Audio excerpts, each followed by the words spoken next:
So, for the first time in a long time, bench doesn't have a bike on it because the Zephyr is officially a roller now.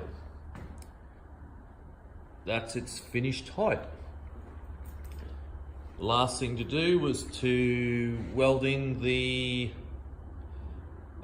lower shock mounts when the bike was on the bench. The forks had already extended. I knew where I wanted it all to be. So I brought these little puppies. You'll probably remember some of the stuff I've shared. Factory ones are there. Got off a day with a file, sanding, and you cannot see where they were. So these are the lower shock mounts that I machined. I shared a bit of that. If I get to thinking, I might put some pictures insert and so you can have a look at them.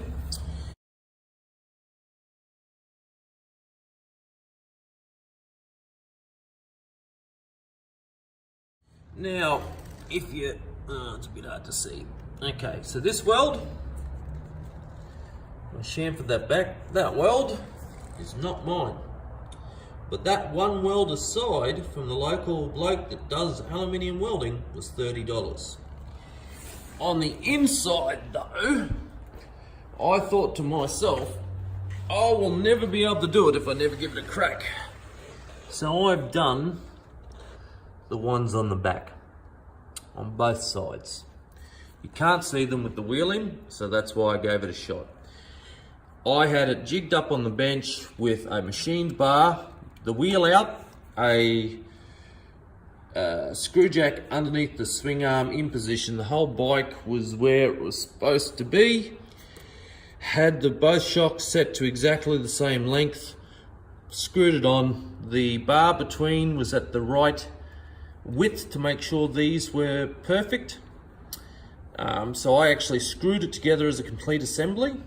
The bolt through into, I tapped the bar at the right thing, even put the shoulder to match, you'll see in the pictures, the stepped shoulder bolt that I've done there, nut I should say. And then I just centered off a straight edge, so these were equal on both sides. Tacked it in 4 positions, and had welded the back, and went yucky. It was good enough, but like I said, for 30 bucks, the local bloke looked at it and said, yeah, I can weld that. Whack that out for me. By the time I hydroblast it back to the same finish that the frame's already been done at, you won't even tell it's not bloody looking like factory. But like I said, that mount was a different shape. It was a center hole. They're not as aesthetic pleasing. The round tube 1100s and the JDM 400s, which are shorter again, beautiful little arm, they have this style, while the ZRX, the 1200, had a peaked center, ugly. I'm glad it's gone. But so that's on the bike, and officially it's on its suspension. The bike is actually close to 4 inches or 100 mil higher off the ground.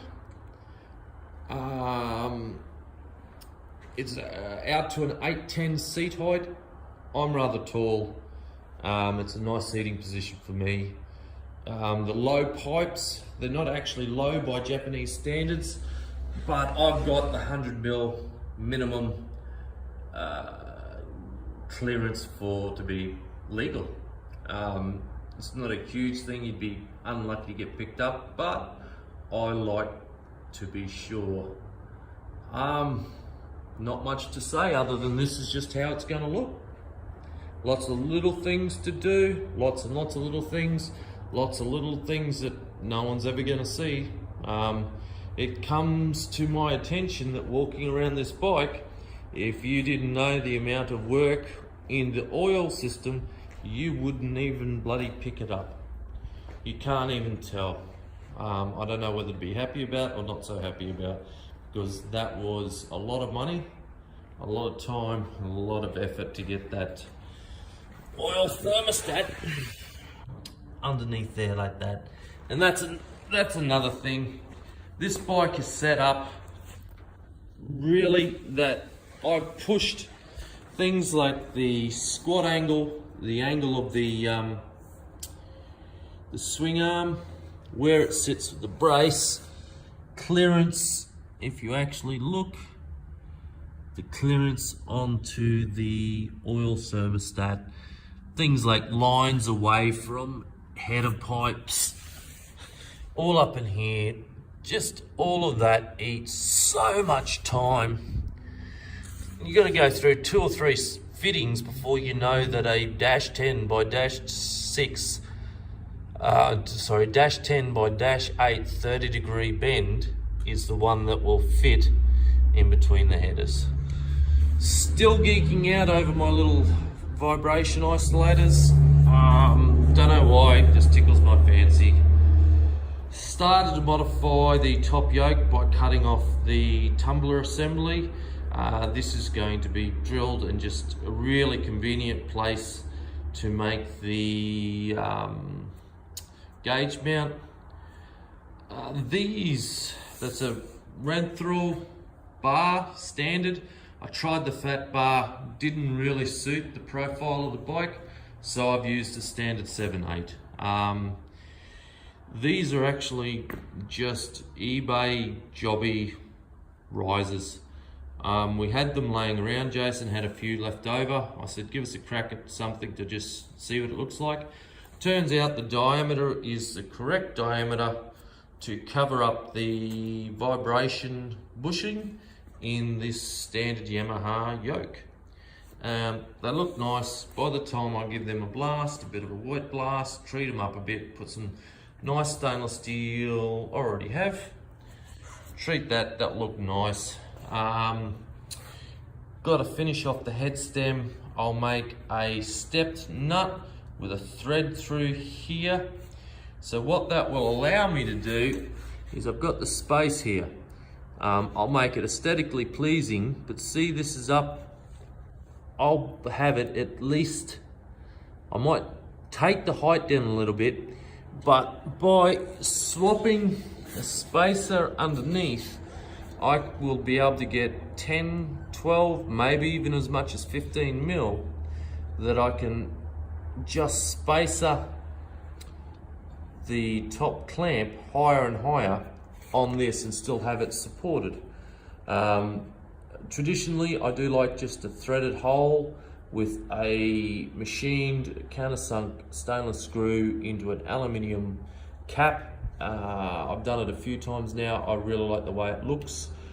Not that it's probably going to be an issue, but I had machined that when I first got my lathe in the workshop, when I didn't quite know what I was doing on this bike. It was one of the first, it's the first headstock I ever machined.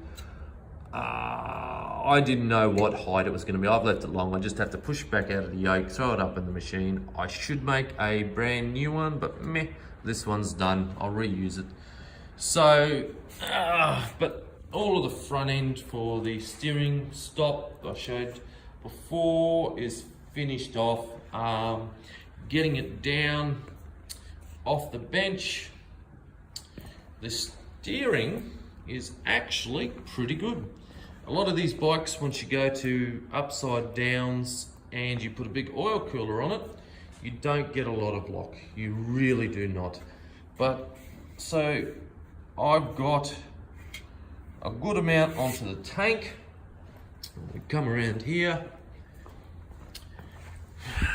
We've got clearance onto this top point. This is the point. I set them up. I don't know if I did a video or I did some pictures, but I put spacers in there and make it all nice when I set up for the steering stop. Just nice and simple. It's all cleaned up. I've got to now make some progress on mounting the headlight indicators. Still in two minds about the guard profile. Thought of some BMW stuff, some Triumph stuff for the shape that I was after and doing my own mounts. I do have the carbon fiber one. Come for a walk that I made up there.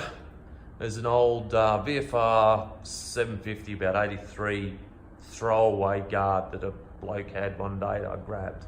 Okay, so out of that I made a plug, and this bit of carbon fiber is just 3 layers of 3K off bloody eBay. I didn't use resin, I used just polyester. I shouldn't say epoxy resin, I just used polyester. It's a third of the price, it's actually more rigid. No, it doesn't look as nice, but this was just an experiment and it cost nearly nothing to make. So when it goes on, thinking about how to make it work, where to cut it, where to sit it, how narrow. I'm fairly comfortable with what I'll do with the mountings. I did toy with the idea of modifying these, cleaning them up, but they're painted. Yeah, I'll just use the factory ones. There's one here, 2 there. I'll probably make bobbins out of aluminium and then make bars that come up. Stainless would be a lot more easy and more convenient, but I think this bike with aluminium on everything else for the fabrication, it's a bit of a chop out. Yeah, I'd be chickening out. So well, it might end up with a couple of bin pieces. Aluminium in the weld bars that you buy for cheap, and yeah, it's just cheap weld bar. It's cheese. It's meant to be welded a lot more with bloody big MIGs for things on the back of 4-wheel drives and shit like that. It's just, you know, I'm not the best at aluminium, and it's just a little bit painful. But bobbins, up to there, bang bang. I'll make a jig off these points to where I want the 4 bobbins on the guard. I will be doing something similar to the design of the vibration isolators that I did on this oil cooler.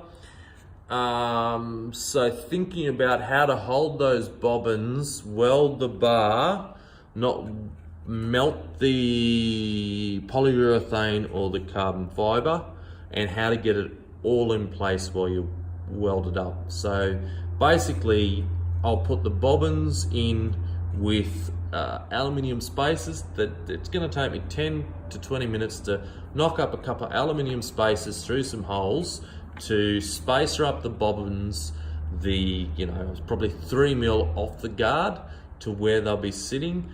I'll use a sacrificial bolt through onto just a nut on the back to hold it in position while it's being made. I'll probably end up making little stepped washers for the thread. There's a couple of different ways I'll do it. But those sacrificial bolts I'll do in stainless will come out here. I put a stainless plate bolted to here, and because there won't be the heat transfer because the bolts will be long, if I weld from those points in a framework back to here in 3D space, I'll have the 4 bobbins where I want, undo all of that, take the front wheel out if I want, but then I can just work from these back up into position. This one will come around. It's probably the part of the bike that I'm least excited about at the moment. It's cool that I'm on my own thing, but yeah, I'm just not digging. Now, I don't want a painted guard because I'm not going to change the paint. It's buggered. I might let the cat out the bag at the moment, but the price that I can buy replacement reproduction bodywork out of Japan is now 3 times the price it was when the opportunity first arose, and I did not do it. So I'm a goose, but I've really always dug this bodywork. This is my first road bike, so this is the first body color. My uncle owned a Z, not a Zephyr one, but had an angry Z that I always think of him when I brought this bike. It's who I was thinking of. But I'm actually got some ideas on how to deal with the ugliness. Yeah, it's fairly ugly, but I'm thinking of leaving it in some way. Maybe cutting out, I don't know what I'll do yet. There is some ideas I have had. We'll see if they come into fruition. But I own it, put a Paw 15 bloody kit through the bloody tank, $140 tops. It'll be perfectly fine for what I need. It just won't be pretty bodywork, but the first time I'm building this is really just as a stout street bike. This was the bike that I brought when I went on the road. And Zephyr does everything really well. It's a lovely bike, but it does not excel. A little bit underpowered, a little bit fat, a little bit soft. That's why I've raised it. I'm 6'1". It's a little bit close to the ground standard for me. This is now much closer to my GSXR 750 Street Fighter as my daily, and actually we'll go for a walk and have a look. So, watch out for the cat. It normally runs out underneath your feet. Broom, broom, broom. Don't look too closely.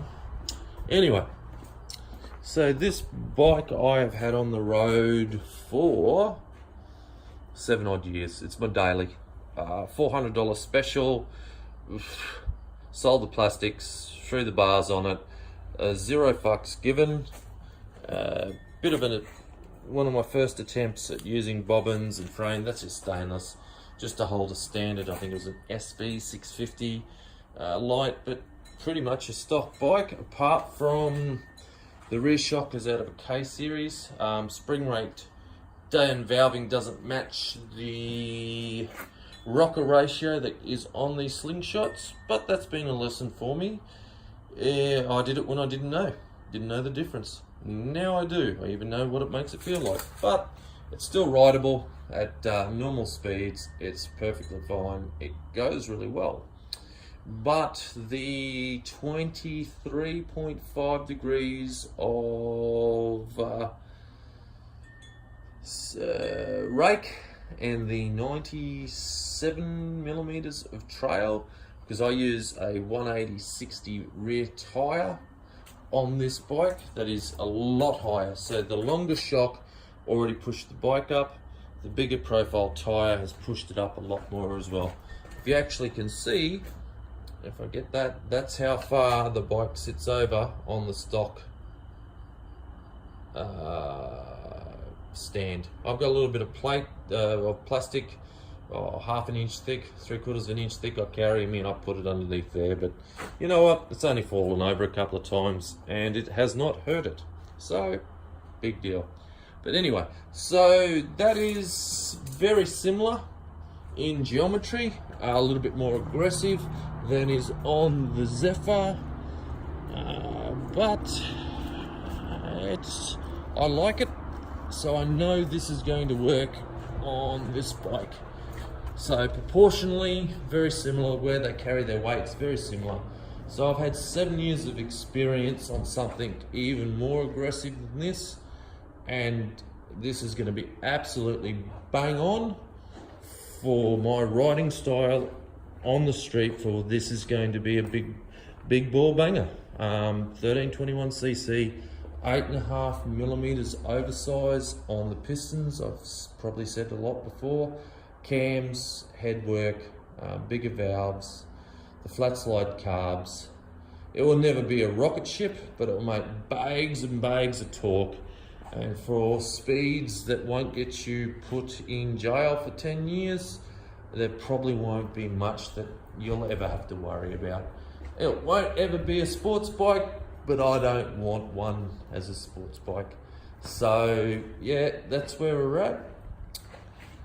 I'm not unhappy with the way it looks. In fact, I've had to have a bit of quiet time with it. A lot of stress, but I think I've pretty much fucking nailed it for what I wanted.